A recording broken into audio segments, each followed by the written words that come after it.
like dope again. I don't even smoke, but my bro got a hole on him. Riding with a nigga from the pool with a bull on him. I don't think you know who you from. Nah, yeah, I know I am. Smelling like dope again. I don't even smoke, but my bro got a hole on him. Riding with a nigga from the pool with a bull on him. If he tryna go, let me know. Watch me, blood. Hey, I lay, huh? They gon' be set when I block. What's goody? What's really, really goody? This is your girl, Codígo Red, here in the building at Ill Donuts Radio. And in the building, I have with me a very special guest. I have with me Cash Ali. Kinda unexpected. Yeah. But he's here in What's the going building. on? What's goody? How are you? Ali, I'm good. How you doing? I'm good. I'm just happy I finally got a chance to catch up with you. Man, you know? It's been a minute since I met you, and then boom. Look at I'm us, glad, though. working, grinding. Yeah, You've been on your thing. You've been working and grinding. I'm like, Me? damn. How many radio stations this girl owns? Shit. Don't make me blush. No, but other than that, your grind has been stupid. I mean, from the minute I met you, you know, which was last year at a friend's baby shower, and you know, I saw your ambition from the way you spoke. You know, you spoke with a lot of conviction. Yeah. But not only that, it was with you genuinely, you know, like made me want to listen to everything you were saying, you know, and you helped me out, and you didn't even know me, you know, you helped me just straight out the jump, you know, and I really appreciated that. And then I went on to listen to your music and understand more of who you really are, and just to give people more of a perspective of who you are and where you come from. Tell us where you're from. I know you're from LA, but give us more, you know, backstory on, you know, being a foster child and all that stuff and the hardships that came with that. Perfect. Before I start all of that, like when I go into every interview, I just say a quick message before I start the whole thing. So if I could do that, it's okay. Hey, do your thing. Cool. Let us know what's goody. Bet. All right. Black people, stop killing each other. Come into realization of the fact that you are the strongest form of human life in this entire universe. Start building each other up. The system was designed to keep you away from the true knowledge of who you are and what you are truly capable of. Black people, you control the flow of influence. You set the bar for excellence. You are the beginning, and they are working hard to keep you away from making it to the end. As soon as you realize the magnitude of self-love and you steer away from the systematic brainwash of self-hate, you become unstoppable. Black people, when you unlearn what they force you to believe you are, you will take back what was once yours, which is this entire world. So boom. Now we can get into the rest. And you do a speech like that before any interview you do? Any interview that I do. Yeah. And it's different every time? No, I'm saying that same thing from here until I'm dead, every interview. I love that. And, you know, so you're Hispanic, right? Yeah. So what made you really fall in love with the culture of rap and hip hop and, you know, diving into it like that, you know, for someone to start off a radio interview like that, which I thought was spectacular. Thank you. You know, and I think that for our Black people out there, they do need to hear more things like that. But 100%. go into how were you attracted and gravitated to the essence of hip hop and R&B and all that? Really, it's like it's like cliche. Everybody say like, "Oh, this is all I have. This is what taught me." But literally, that's all I could run to. Because, like you said in the beginning, I grew up in foster care, so like my childhood life was just like it just wasn't a good thing. It wasn't positive at all. I had nobody teaching me. You know what I'm saying? So, of course, broken homes, which I'll get into and all that, but hip hop was literally what taught me how to be a man. I don't have a father. My mother was a drug addict, alcoholic, you know what I'm saying? And then in foster care, you don't have anybody taking care of you. You're a job as a child. So it's like, what really do you run to? I didn't have no mentors. I had to go to court every 6 months to check up when I'm ready to get kicked out of foster system. Like, really, who am I going to, you know what I'm saying? Something in me didn't want to run to the streets. Something in me didn't want to die for the streets. So I had nothing, you know what I'm saying? So I would just put my mind and my eyes on Tupac, 50, Chris Brown, Eminem, and I just dove in, and that's all I did. Literally all I did. So it was like I was looking for somebody to raise me. And all these men on TV were doing amazing things. I would watch their interviews, and I would be like, looking at how they grew up. All of them would talk about, you know, the things you need to do to be a man, holding your word accountable, you know what I'm saying? Being accountable for your word. I was just like unconsciously searching for guidance, you know what I'm saying? And then the music came along with it. you know? Yeah, I think it takes a lot to, at that age, being so young and knowing, let me listen to these iconic individuals like Tupac and 50. Yeah. And honestly, your style is more so like a lyrical, conscious West Coast. Because you have like your function West Coast music, you know, that gives you like Bay vibes and all that good stuff. But then you give me like lyrical, more conscious West Coast, which I feel like you don't really hear too much. Yeah. I mean, I know it's out here, but you're the only person that I know who is buzzing, you know, and has this essence of, you know, like, who is Cash Ali? You know, who is this guy getting all these views on Instagram and genuinely showing love to their fans? I love that you do that. But going back to what you're saying, you know, I know you said you speak to all colors. Yeah, 100%. And your voice speaks for the voiceless. Yeah. And I think that is so amazing. And I don't know if you can go more into that. Yeah, 100%. And, yeah, just elaborate. So I don't know. You said I'm Hispanic right off the bat. That's great that you knew that. Everybody else thinks I'm white. You know what I'm saying? So people think I'm white. I talk like I'm black because people who raised me was black. In foster care, it's predominantly Mexicans and black people. You know what I'm saying? All my brothers was black. Went to school, you get in where you fit in. I just got in with the black people, so I fit in there. You know what I'm saying? So it's like I was raised by black people. So I look white, I sound black, and then I'm Mexican. Like, I was growing up thinking I'm Mexican. It's just like where do you stand, sir? You know what I'm saying? Like, the whole school, I was like, when I left my blood mother's house and I went into foster care around 11, like, fear left my heart because I was growing up fearing everything.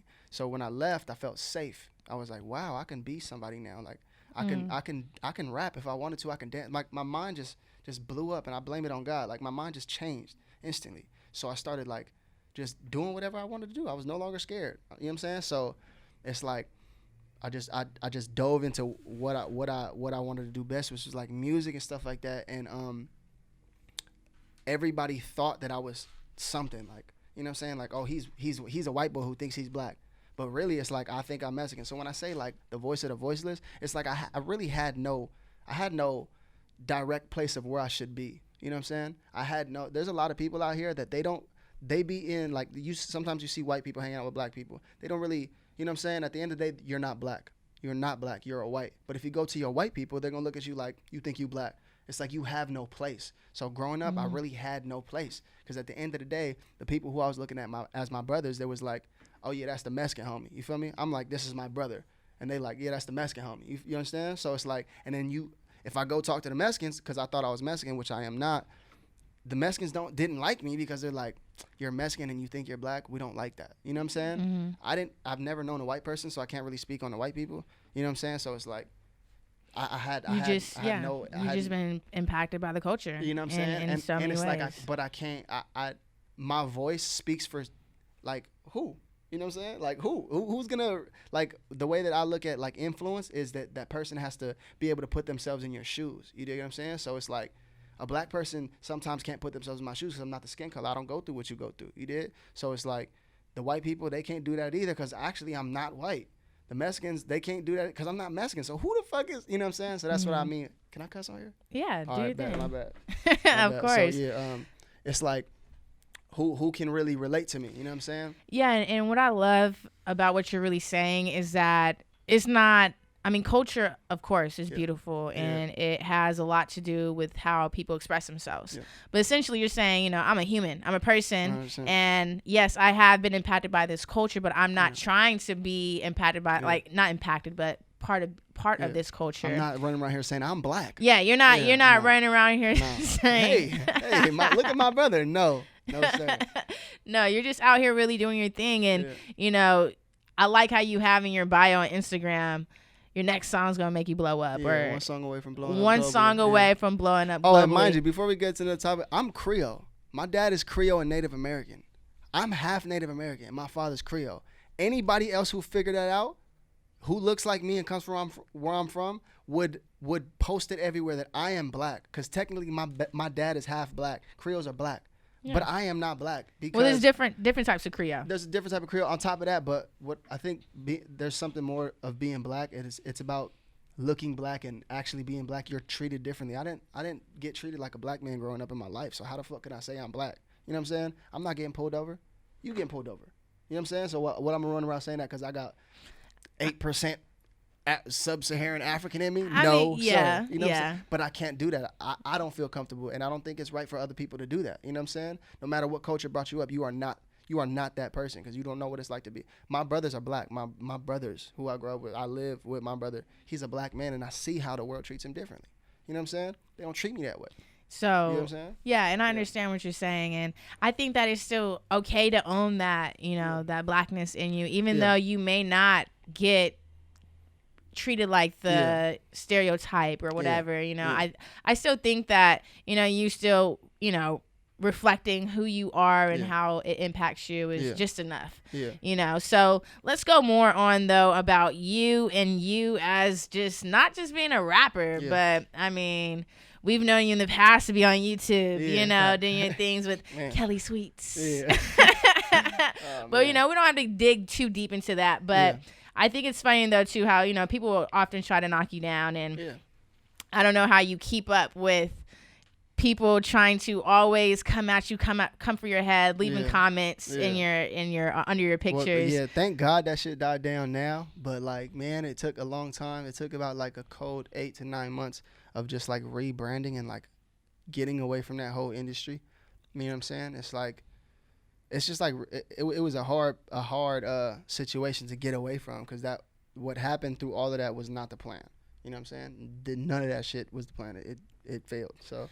Well, too, people are always not going to like something you're doing. Facts. No one's going to just like everything that you're doing. So people are always going to try to, knock you down, of course, and you know that better than anyone else. And I don't care about I appreciate and I love the aspect of everything that has to do with the industry that I'm in, which is music. I understand that rest in peace, Pop Smoke, being a star, you can't always let people know where you are, and you have you have a bigger opportunity of dying. I understand that, and I love it. I understand where I'm going, so I don't care about people commenting under my stuff.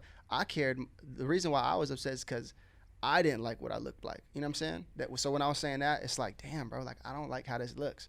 I had to rebrand. It like hurt. That whole YouTube shit hurt me more than it helped me.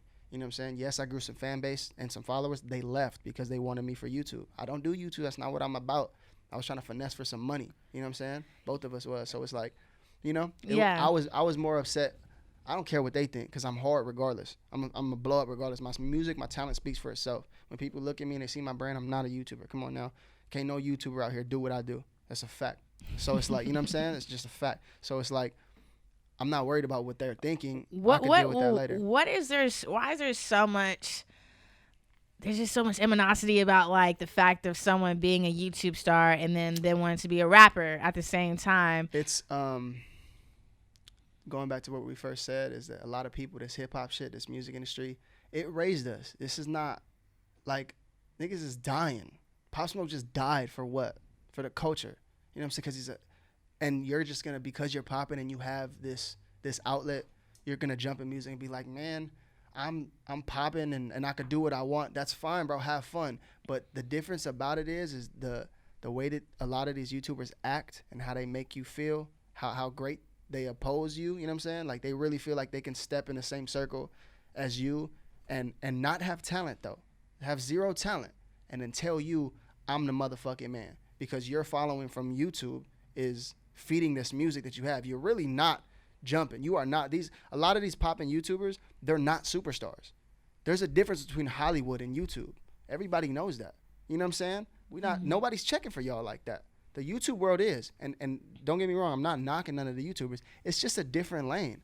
But a lot of these people in YouTube, they try to make it seem like they are the same. You are not the same as a Chris Brown. You are not the same as an Eminem. You hold no weight in these real streets. You hold cameras in your face and you record your whole life, which is great. So don't act like you can step in the same circle and demand what these people are dying for. Do you feel like a YouTube star and an Instagram star are kind of along the same lines? Just social media wise, yeah.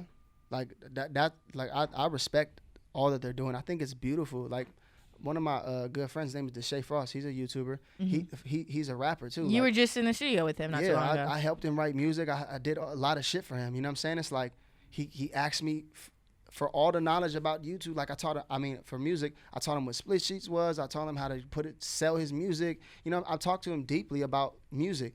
So therefore, no one can tell me like, oh, you're hating because we're YouTubers and we're more popping than you. It's not about that. But Deshae has a bigger mind for it. He's not thinking.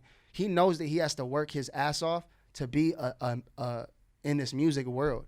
He knows about his brand being YouTube, and then it's gonna be hard to get out that box.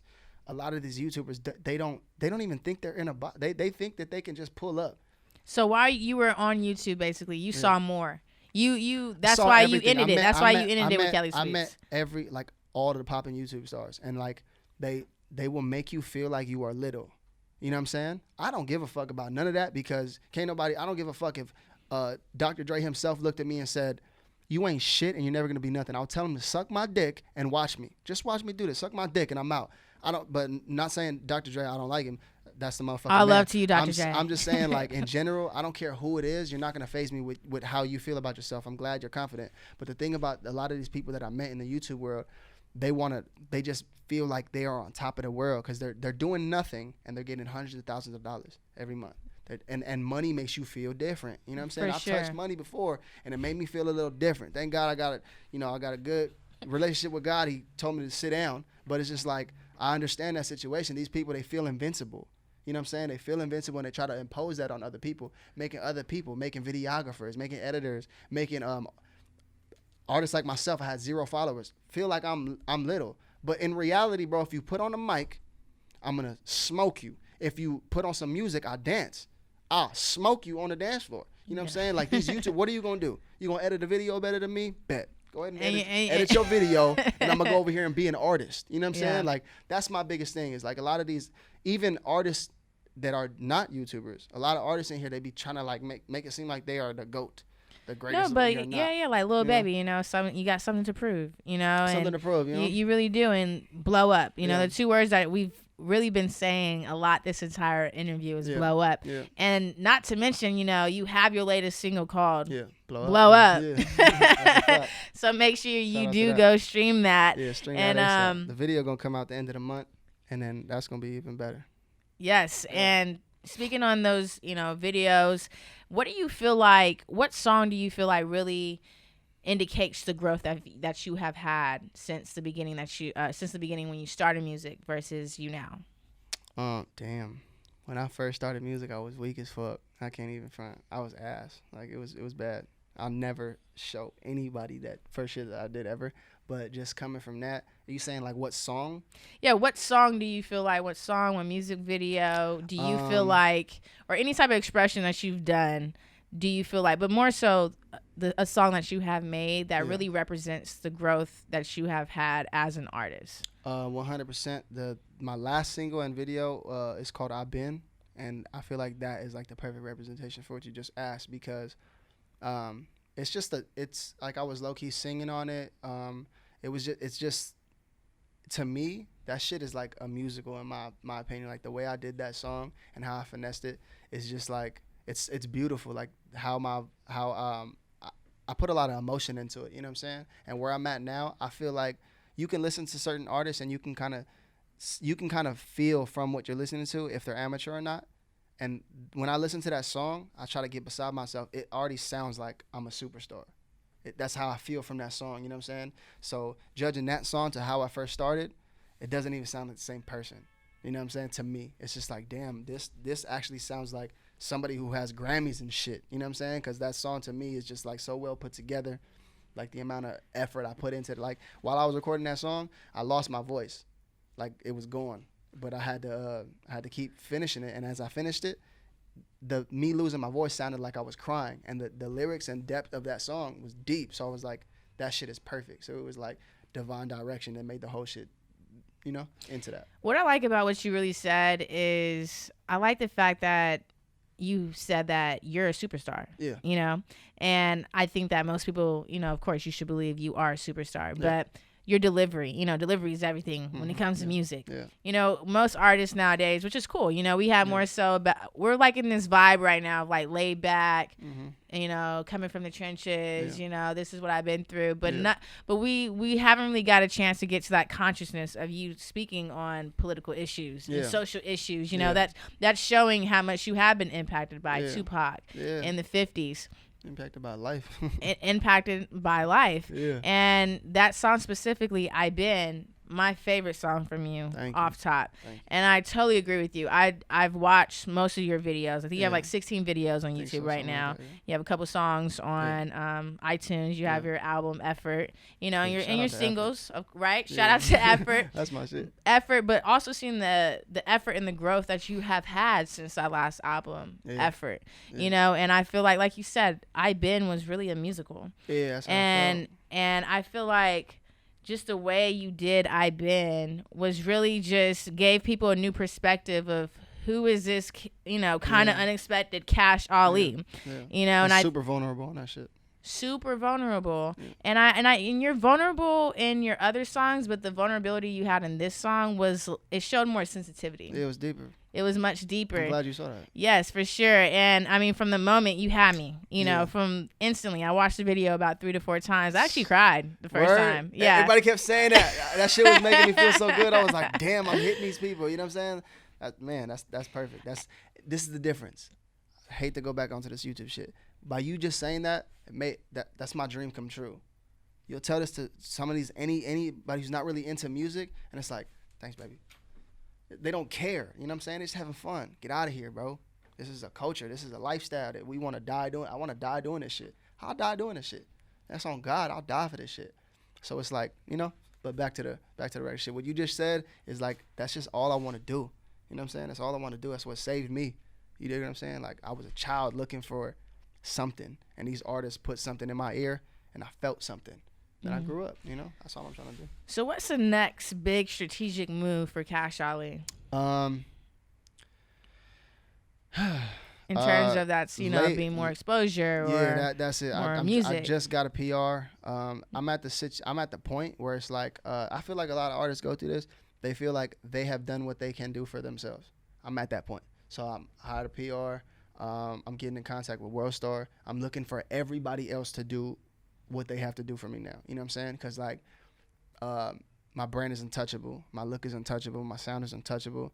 Me as an artist, I'm untouchable. That's how I feel, and I can see that. And the people around me, like, eagles don't fly with birds. You know what I'm saying? Eagles fly with eagles. So I got people in my circle who have Grammys, who have real PRs, people who have real management, people who know people. You know what I'm saying? And I show my shit to everybody to let them know, like, you know, give me your insight on what you think, and everybody says the same shit. It's untouchable, bro, but you need somebody behind you. That's what I'm feeling now. Like, I need somebody behind me. You need the right management to just really be like, hey, yo, this is so and so. Yeah. This is Cash Ali. Yeah. this is who you need to be performing right here. And not right saying there. that I'm gonna rely on that to do anything, because I'm doing it by myself and building the team. But it's just like, now I need to know somebody to be like, okay, get me into this door so that I can go kill it, like a job. You know what I'm saying? Like in order to get a job, you have to go to the interview. Yeah, and essentially, too, I think people get caught up and they get confused with the fact that they can't ask for help. And like you said, you know, having a team, because you'll see most people post stuff like, you know, I did this all by myself. You know? I used to feel that way, but that was the stupidest mindset I could ever have. Exactly. Yeah. But when really you see, you know, when everything comes to fruition, you realize that, you know what, I've done everything that I can do. Now I got to, you know, give everything to God and just hope that this management or this PR can really lead me in the right direction. I think you hanging out with people who have won Grammys, who are making big moves like this, is that next big step to get you where you need to be. Yeah. And I want to know, too, really quick, too, as far as performances, because I feel like people need to see you perform. Yeah. People need to they need to feel your energy, because you have a big spirit. You know, you walk in the room like you feel your energy. Yeah. So I can only imagine what that'd be like at a crowd of people. You know, who knows? You could be at Rolling Loud this year. Yeah. You know, you could be at Coachella this year. You know, or you may not be headlining, but as long as you're there, you know, that is the next step. So tell us, do you have expectations of performing at a few places and venues here in LA? I'm gonna be headlining my own shit now. I'm gonna get me and my people together, and I'm gonna put couple artists before me and shit like that. I think it's gonna be at the Peppermint. I don't know. I'm trying to lock that in. But I'm setting all that up now. I stopped performing late last year because I got off tour with Young Dolph. I went on tour with Young Dolph. It was lit, but I didn't want to perform the shit that I had. You know what I'm saying? Like, I'm a very like artistic person, so it's like I wanted something different to show the crowd. You know what I'm saying? Like, one of my biggest songs is called On the Side. It's like at 1 million streams collectively, and my biggest song. And it's just like, I'm tired of that shit. And I get it. I do appreciate the success. You did that in 2018, right? 2018. Yeah. So it's like, it's just like, I'm just not in that mode no more. You know what I'm saying? I'm a different artist. I sound different. And it's just like, I just don't want to, I'm sick of showing that side. You know what I'm saying? And then I got this other ratchet ass record called Important to Me that was doing really good. So it's like, I want to perform on my new shit now. You know what I'm saying? Like I'm a different artist. I started dancing more into my own, imputing dancing more into my stage presence. So it's just like, this year I'm going to do everything as the new, as all the new work that I have. You know what I'm saying? Late last year I started performing. People kept asking why. But after I got off the tour with Dolph, I was just like, man, like, I don't want to perform none of that shit no more. So let me just get my songs together, get a cool 10 songs together that I'm okay with performing for the rest of this year. You know what I'm saying? So that's what I'm just going to do.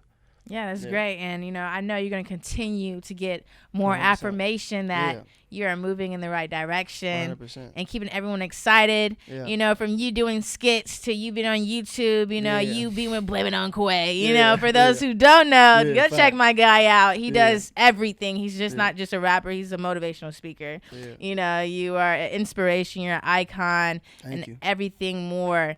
You know, let's give a shout out to those last 2 tracks, you know, you have. Yeah, the last 2 tracks was I've Been and Blow Up is the new shit. Yeah, so make sure you tap in. Give us your socials so we can tap in with you, know everything that's going on. All my social media is the same thing, at Kinda Unexpected. If you look for me on Facebook, you will find my government name, but you can type in Kinda Unexpected as well, and it'll come up. I love it. Thank you so much for tapping in. This is Codígo Red telling you what's really goody here at Ill Donuts. Make sure you tap in. Download us on the App Store. We are on all devices. Also check out our YouTube channel. What's really goody? You guys better tap in. Let's do it. Let's get it. What's really going on? Ali, Cash Ali tapping in with my good people at Ill Donuts. Shout out to Codígo Red. What's goody? Everything kind of unexpected. Let's go. Fighting in the mirror with everything I'm facing. I've been second guessing every person in my face, and I've been eating with my pistol loaded after grace, and I've been